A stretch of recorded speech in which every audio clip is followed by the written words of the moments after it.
Bonjour à tous et bienvenue dans ce nouvel épisode de notre podcast dédié aux méthodes et à l'analyse web pour l'UX design.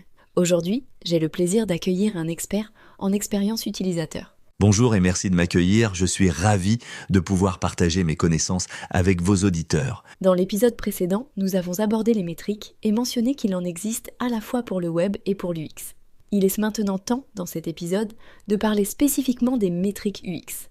Alors, qu'entend-on exactement par métriques UX ? Les métriques UX sont des indicateurs qui nous permettent de mesurer et d'évaluer l'expérience utilisateur. Elles se concentrent sur deux aspects principaux, le comportement des utilisateurs et leur perception. Intéressant. Pouvez-vous nous en dire plus sur ces deux catégories ? Bien sûr. D'abord, nous avons les métriques comportementales qui mesurent l'efficacité et la rapidité avec lesquelles les utilisateurs accomplissent leurs tâches. Ensuite, les métriques attitudinales qui évaluent la satisfaction et l'engagement des utilisateurs. Pourriez-vous nous donner des exemples concrets de métriques comportementales ?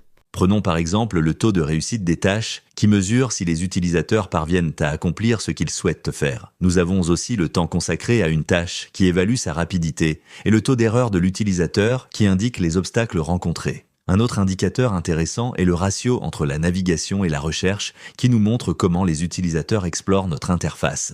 Et du côté des métriques attitudinales ?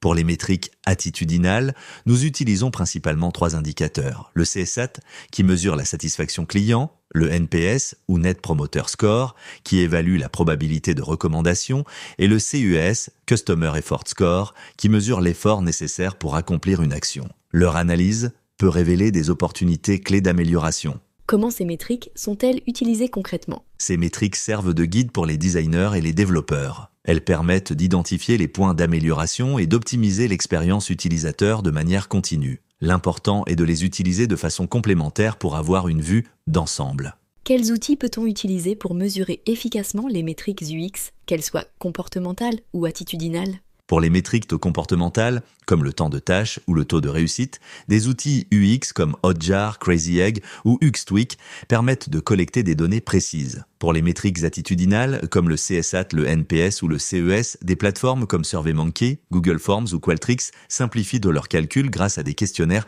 partagés par email ou sur un site.